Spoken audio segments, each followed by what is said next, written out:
Multitasking, yeah. That's going to be Okay. me in a minute as well. Oh yes, yes, I saw that on Instagram. Congratulations. Thank you. Thank Yes, you. I'm yes, excited. I'm looking forward to it. It's a blessing, right? yes, it is. It definitely is. Yes. Wow, that's exciting. Very much so. Very much so. How can I help you today then? So, I saw on Instagram that you were doing. Yeah, I'm following a couple of people. Hmm. Stuff like properties and stuff. Hmm. And um, I saw that you were doing the rent to rent concept, Yep. and I wanted to figure out. I wanted to figure out, like, whether that would be a good concept, like something that I could do. Hmm. I wasn't sure because at first I wanted to buy a let. Hmm. Then I was like, oh, maybe the rent to rent might be something like an easier step to Yeah. get into property. So yeah, that's why I'm really here, just to kind of really understand what it's about and Mhm. um, just ask all the questions that I need to ask. Yeah, I Really. got you. No worries. So, uh, where would you like to be in 6 months' time? What's the goal here? Are you trying to replace income? Are you trying to build Yes, a basically, business? yes. What's the plan? I'm a nurse, and Okay. I've got two. So I've got this one, and I've got a 5 year old, Hmm. and my hubby is a security officer. So Hmm. he works 4 days on, 4 days off. So I Hmm. can only work whenever he's off on the four Hmm. days he's off. Yep. So we're always struggling because I'm an agency nurse, so I'm always trying to pick up shifts on the days he's off. But then Sure. there's never any shifts, and then the shifts only come through when Hmm. he's working. Hmm. So I'm looking for a second income where I can kind of contribute to bills and still not necessarily be away from them. Yeah. That makes Right. sense. So I think that's really my goal. And if it makes me completely, free from having to go to work, like work as a nurse, like that's even better. Yeah, yeah, absolutely. Yeah, I mean, yeah, rent to rent can definitely do that. yeah. But the nature of it is once you've found the properties, you've furnished them, rented them out, it's relatively passive. You might spend an hour a day doing some admin or speaking to tenants or doing some marketing, but generally speaking, it's quite a passive income. Mhm. Most of the work is up front in the beginning, setting it up, finding the deals, speaking with landlords, all that sort of Yeah. stuff. But once you've got it rented, it's pretty straightforward, and you do have most of the hours in the day to do whatever you want with. Okay. Okay, that's good. Then how so the thing is because it sounds like it's almost like an Airbnb, but it's not, isn't it? Because you have to get a property, then Yeah, you furnish it, you yeah, can and then you can either rent it out or Airbnb it. It's kind of yeah, the same concept, isn't it? No? yeah, yeah. I mean, once you've secured the property and you've guaranteed the rent, you've got the keys, you've agreed terms, signed the contracts, etc. Then you have a couple options of how to rent it to make money. You can go down the nightly stays, the Airbnb, booking.com, and rent it out by the night. Say, for example, a three-bed house, 150 a night, something like that. And you would aim for 20 nights out of the month, Yeah. roughly. And you should make around £3,000 gross. Yes. You're gonna have to pay the commission to the online travel agencies like booking.com, Airbnb, normally 15%. But you normally end up after all your bills and the running costs and paying the landlord their rent as well. You normally make around £1,000 a month from that strategy. Hmm. That's one way. It is more time intensive to do that. You do need to employ a housekeeper or like a cleaner as well. Oh, right. And Yeah. there are a few more moving parts, as you can imagine. You've got people checking in every few nights, Mm. sometimes every week, ideally. So that is a bit more time intensive, but you can make more money from that strategy. That's one way, but another way that we like to use is we sort of float in between the lines where we'll furnish the property, stage it, set all the bills up as we would normally, but then we Hmm. would rent to maybe like people like yourself, nurses, doctors who are maybe on a placement for 3 months, 6 months, 9 months in certain areas, and then they would pay us a premium to live in that property for that short period of time, and that still allows us to make a margin. It's not as much as the nightly rate, but it Yeah. would be somewhere in between the nightly rate and what they would have to pay a normal estate agent if they were to rent a one bedroom, two-bedroom house, for example, and paid all the bills as well on top of that. So there's a nice margin in between with rent to rent. You can make a product that people like yourself, people that are working professionals need. And their only other choice is to stay in a hotel normally or go to an estate agent. And they don't tend to allow people to stay for 3 months, 6 months. They tend to look for 12-month tenancies. Most estate agents do. Oh, I see. Okay. And is there a market for that kind of, rent? Like, are people, is that like often? Is that common? Yeah. Yeah. You just have to tap into it and know how to market to people. We do a lot of marketing where we'll like speak with hospitals, we'll advertise, we even get some flyers put on their notice boards in some of the hospitals. We speak with a lot of the HR staff in different businesses that are relocating to different areas. And normally, like, they pay for the accommodation for their staff. So it's normally like a business decision rather than like a personal income decision. Okay. We've got quite a lot of engineers. We've got around 25 engineers on the same street spread across 5 houses, and they're like shipping engineers. Hmm. They're based in Finland, but they work in Newport in South Wales, and they were staying in a hotel prior to meeting up with us, paying like 3, 4 thousand pounds a house, all of them per month, sometimes more. So we found some houses, HMOs, furnished them, and then rented them to these guys, and they've been in there for 4 or 5 years, paying us that Oh, premium on top of what we're paying the landlord. So there's a huge market for it, yes. You just need to know how to tap into it, basically. how do you find the properties? How do you find? Because I saw your rent to rent toolkit, and then Hmm. I commented on the video, Hmm. and you sent it to me. So I read the whole thing, Hmm.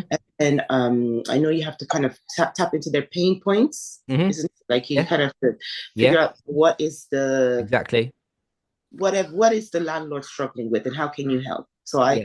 I saw it and I was like, okay, okay, that's making sense. But Hmm. how do you find that landlord? How do you find a property? How do you even find one? Well, you have to obviously train and get good at it first and Yeah, understand how it works, right? yeah, Um, but once you understand what you're looking for, then it's just a case of filtering through. So we've got various different marketing techniques that we teach people. yeah. We write to them. There's an HMO register, which is like a register of licensed houses of multiple occupation that's on the council's website. Yeah. Sometimes you have to pay for it, £50 in some cases. But once you get that register, then you can market directly to the people who own those properties. So you can Also, send when them you letters. register on that, on there, you get option of properties. Yeah, so on that register, there's Yeah. all the properties that have an HMO license in your area. So, say for example, in Newport, where I invest, there's around 400 licensed HMOs. So they've paid the council to get a license, which allows them to rent the house out by the room to multiple occupants rather than just like a single tenancy. So they've Oh, paid for that license, and all their information is on the register. yeah.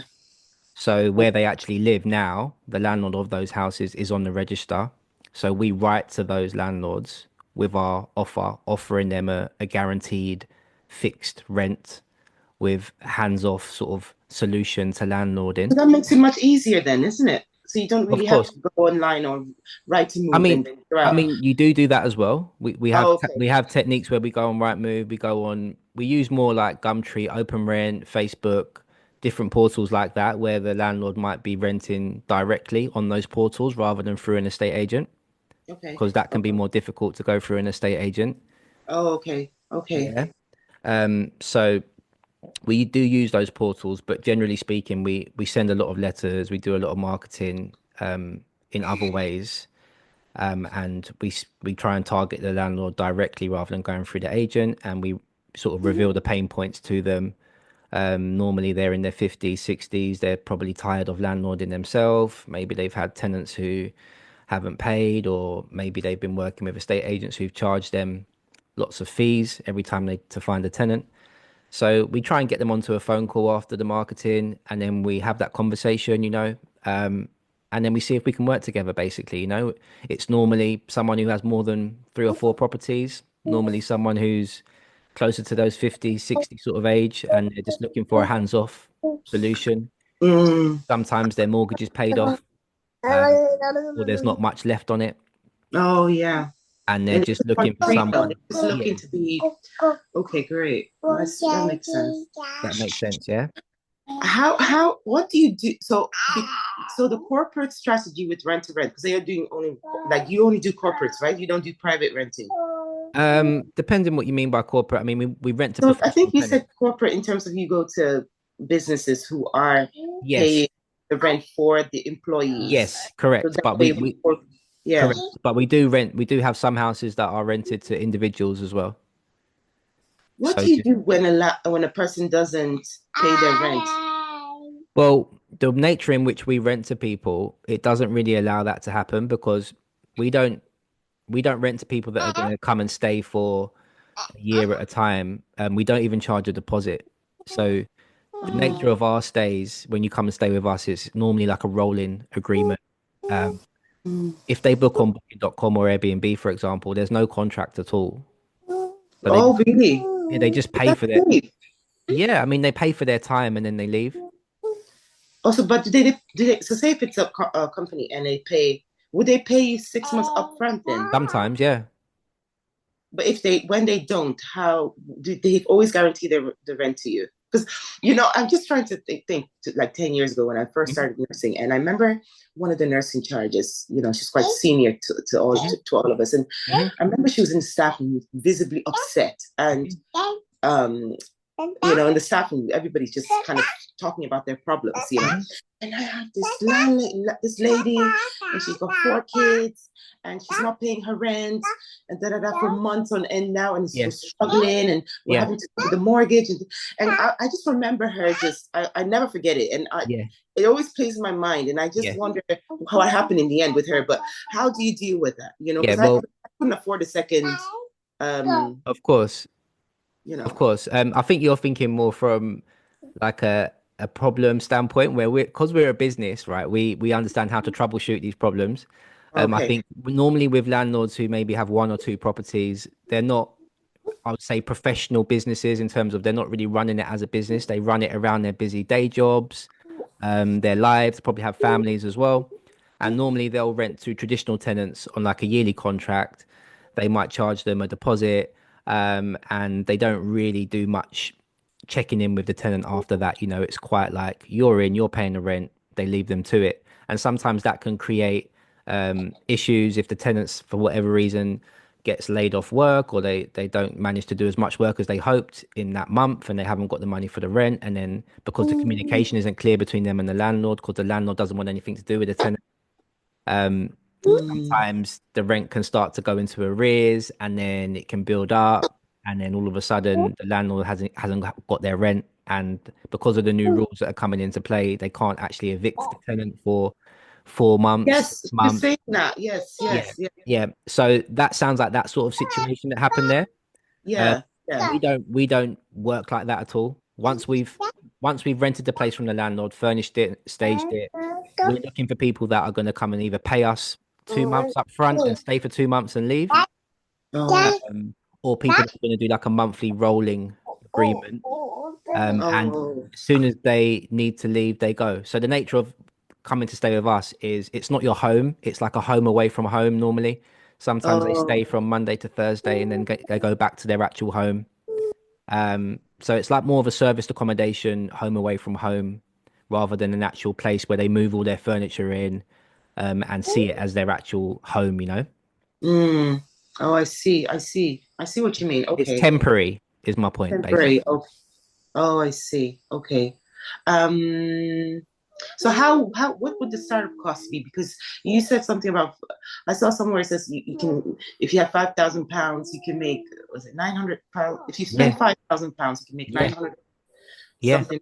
Yeah. And yeah. how would that, if you Break could break, down. yeah. Yeah, so standard sort of depending on where you are in the country, setup cost for a normal deal is going to be like 1 month rent is pretty standard, and then you'll normally pay a deposit as well. Um, Sometimes you can negotiate like a deposit free agreement where you get maybe 4 weeks to come into the property, turn it around, improve it, market it, and then you can start paying the landlord in say 4 weeks time. That's something that we like to try and teach our students. But on the first deal, that can be quite a difficult pitch, if you can imagine, when you're first making your first offers to landlords and you're new. So 2 months is pretty standard for a beginner. If we said a standard property is going to cost you, I don't know, 5 bed HMO, £1,500 a month, something like that, depending on where you are in the country. 2 months up front, £3,000, and then you're going to spend around 2 grand on furniture, beds, bedside tables, pillows, bedding, all that sort of stuff. It adds up. And you probably get most of that from IKEA, Amazon, eBay, which is what we. I love it. Yeah. Yeah. So Yeah. that's normally where the 5 grand sort of roughly goes on 2 months rent and furnishings. And then once you've done that, then you'll market it either by the room or by the night. And then once you've paid all the bills and you've paid the landlord their rent, you should still be left with around £900 in profit.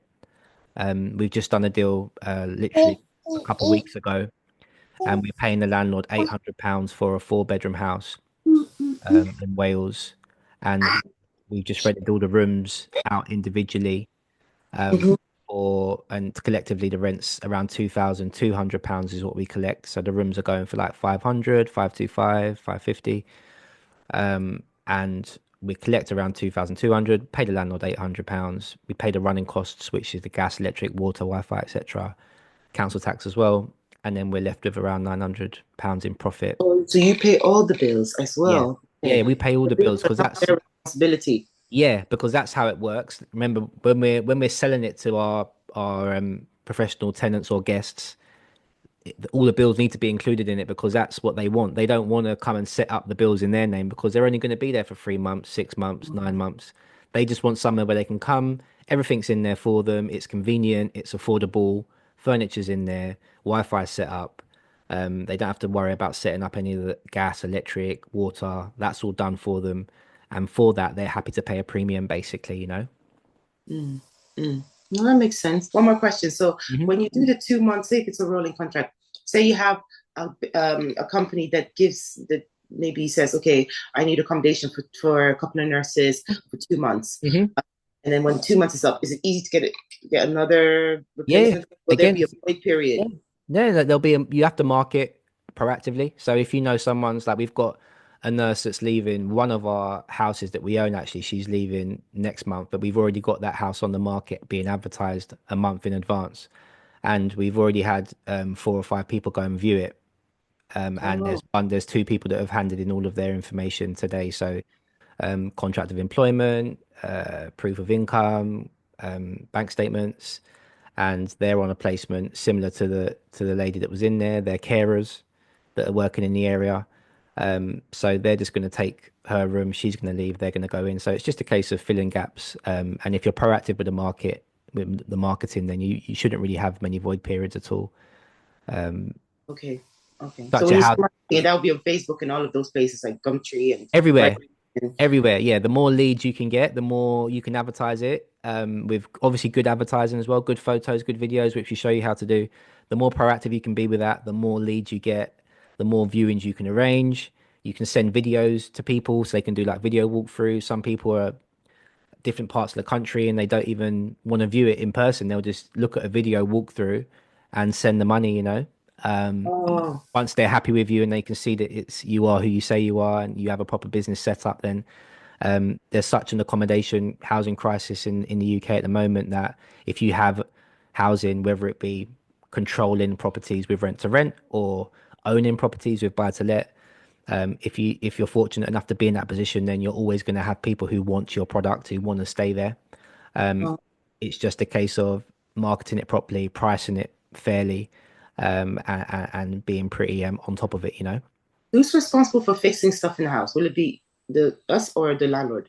With rent to rent. Yeah. With rent to rent, so there's we have a budget we set aside for maintenance. We offer landlords between 5 to 7% per month of what we're paying we put aside for maintenance. So what that looks like is the most recent deal we've just done, the £800 a month house. We put aside around £50 a month for maintenance. So if something was to happen with a toilet piston breaking or I don't know, a lock on one of the doors breaking, we would cover that with the £50 that we put aside. But if anything else was to happen, like the boiler breaking, windows, something not working that's more structurally to do with the building, then that will always fall under a landlord obligation, because that's just the way that it goes. You know, landlords have a duty of care to actually give the property to the rental market in a certain condition. It has to be compliant, it has to be gas safe, it has to have a gas certificate, it has to have an EICR, electrical certificate, and anything that goes wrong structurally, that's always going to be a landlord obligation. You know, that's not something that we can take care of because that can become quite expensive. But generally speaking, landlords like our pitch because there's not many tenants that offer to pay £50, £100 a month towards maintaining the property, the small things, you know. Yeah. That's kind of something we lean on with our pitch because there's not many options for landlords. You know, estate agents don't offer that, you know. Oh, So I see. that's something we like to offer, but you have to be clear with them and make sure everyone knows before you sign a contract. We put that into the contract, who's responsible for what, you know. Mhm. So there's a clear understanding, and that can take a few conversations back and forth and some adjustments in the contract, but you don't sign it until everyone's happy, basically. Mm. And sorry, I live in London, and you said you do Wales and North London. So how would that work? Because um, that would require a lot of traveling for me, right? Yeah, I do. So my properties are all in Wales, but all of my rent-to-rent students, they're all over the UK. So I have students in the UK, in London. I have students in Croydon. I have students in West London, Nottingham, Southampton, all over, Essex, everywhere. And Mm. they make it work. So Oh, is it okay? yeah, it's we get people to look in their immediate radius to start off with, and then we start to branch out. But I have found there has been more margins slightly outside of London as opposed to like bang in central. Hmm. But again, you know, being willing to travel half an hour, 45 minutes just on the outskirts, there can be some great opportunities there, you know, Reading, Watford, those sort of areas. It can be great there, higher margins, but again, it can work in London. It's just I find the negotiation to be a bit easier outside of London. So for better success, I'd have to go to Wales and. But not Wales, but maybe just half an hour, 45 minutes away. Oh, okay, okay, Yeah. And remember, you can run it remotely. It's not something that you necessarily have to, it's not like a job where you're there all the time. all the time. Yeah, yeah. You can send people to go and do your viewings. So that can become something that you don't have to do yourself. The main So, the main things you'll be doing is marketing from where you are, from home, basically, speaking with landlords on the phone, sending mhm. out marketing materials and negotiating and closing deals. That's where most of the work goes. Okay. The other stuff you can outsource quite easily. There's a lot of people that will go and do viewings for you. You can advertise for that sort of handy job where people can go and do viewings and maybe fix things for you as well in the houses as well remotely.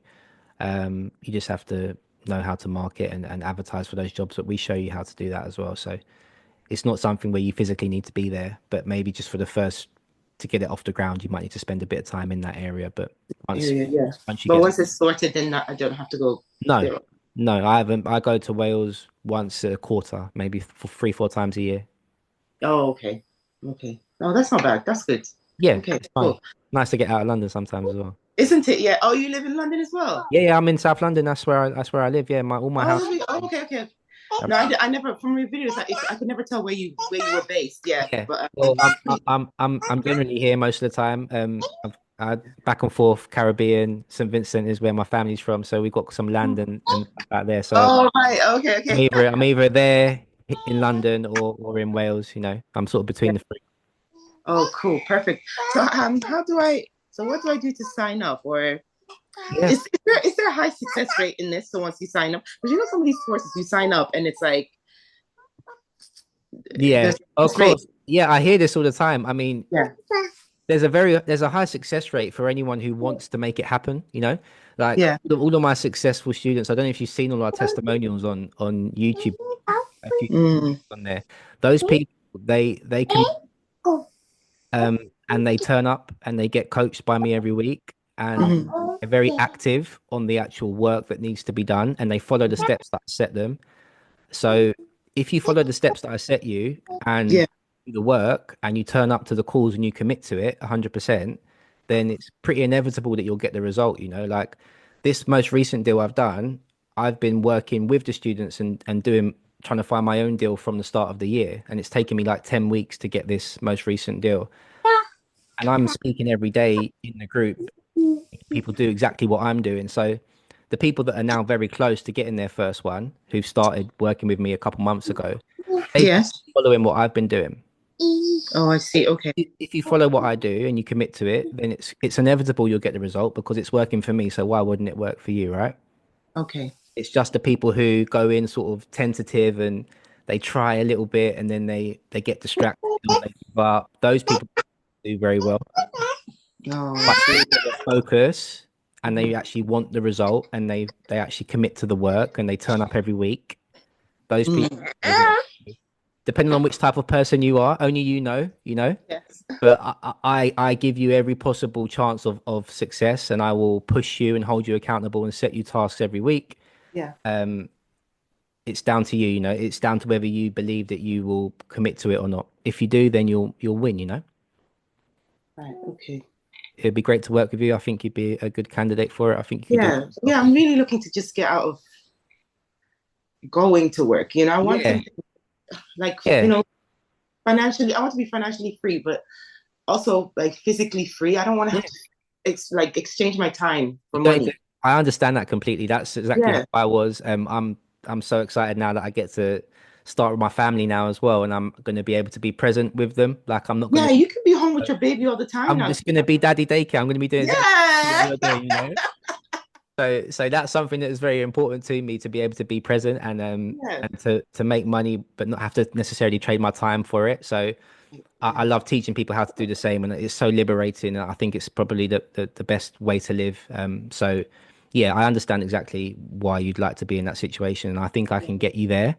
Okay. You just have to be committed, to be willing to turn up and do the work, you know. Do the work. Okay. Perfect. No, I'm ready. Let's go. Great. All right. Thank you so much, Luke. No Thank you. worries. Been nice speaking to you, and hopefully I'll see you soon. All right. See you soon. Say bye bye, Bye. Julia. Bye. Bye. Bye. Bye bye. Bye. See you.